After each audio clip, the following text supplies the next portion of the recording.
E na terceira reportagem da série Eleições pelo Mundo, vamos falar de Moçambique. No país africano, as eleições são marcadas pelo uso de imagens como símbolos dos partidos e o contexto de guerra que deixou marcas no processo eleitoral.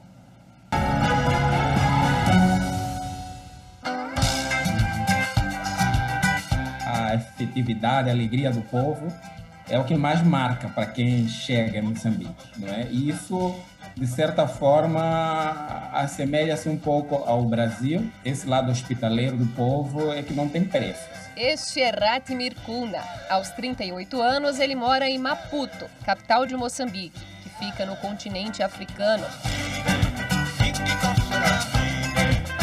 O país, que tem cerca de 28 milhões de habitantes, já foi colônia de Portugal. E assim como no Brasil, a população fala português, mas também outras línguas regionais.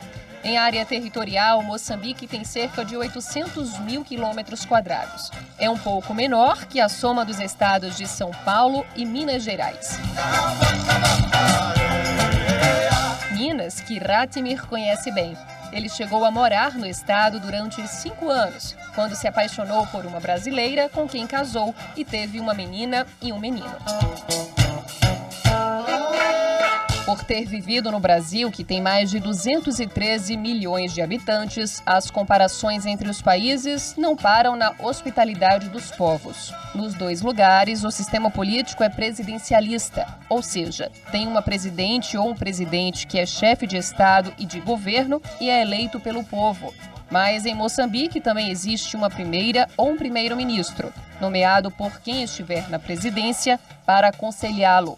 Os quase 13 milhões de eleitores, segundo o recenseamento eleitoral de 2018-2019, participam de eleições nacionais para escolher o presidente e 250 integrantes do parlamento, que seriam deputados.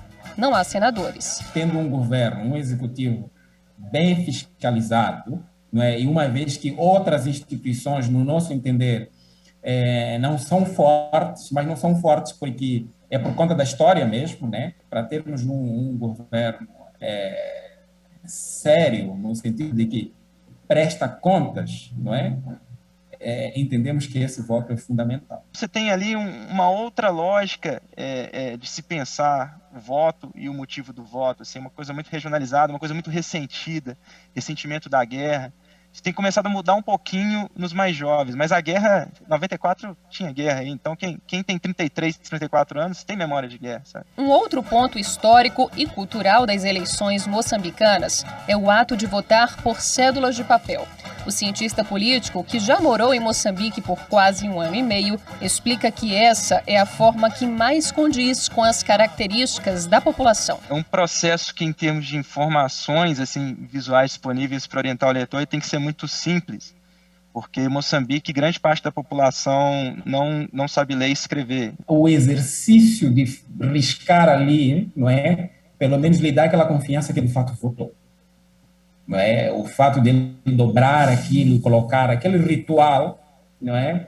É que garante que, pelo menos o meu voto, né, conta. Eu acho que o processo de contagem devia ser mudado, devia ser de fato digital. Tem como fazer isso. Se ofereceria maior segurança e agilidade no processo de apuração. Para termos uma ideia do processo de apuração, as últimas eleições de Moçambique ocorreram em 15 de outubro de 2019, mas os resultados oficiais foram proclamados pouco mais de 2 meses após o pleito, em 23 de dezembro.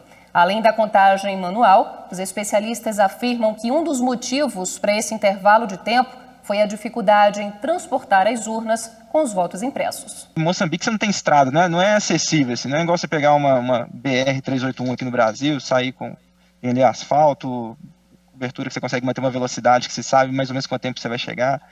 Essa coisa não funciona assim. Porque o país é um país extenso, né? É uma população dispersa e que a infraestrutura do país sofreu muito com o contexto de guerra. Para regular e organizar o pleito eleitoral em Moçambique, existem 2 órgãos. A Comissão Nacional de Eleições, CNE, que supervisiona o recenseamento eleitoral e os processos eleitorais, e o Secretariado Técnico de Administração Eleitoral, STAI, responsável por implementar, técnica e administrativamente, o recenseamento e as operações eleitorais. Em Moçambique também existe uma espécie de título de eleitor. Eles chamam de cartão de eleitor. O documento deve ser apresentado na sessão eleitoral como forma de comprovar que a pessoa está apta a votar. Outro detalhe é o comprovante de votação.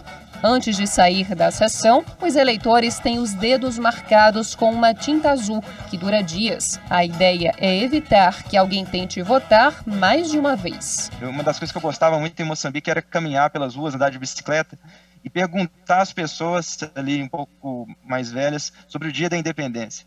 E elas me contavam, assim, histórias maravilhosas, às vezes os olhos marejados ali, né? Relembrando esse dia do hasteamento de uma bandeira nacional. E ali, quando eu escutava aquela história, eu vi uma pulsão de vida ali, e o povo com tanto de problema, mas que via nisso força, via nisso potência e via nisso uma identidade moçambicana. Na quarta reportagem da série Eleições pelo Mundo, vamos mergulhar no Chile, um país da América do Sul.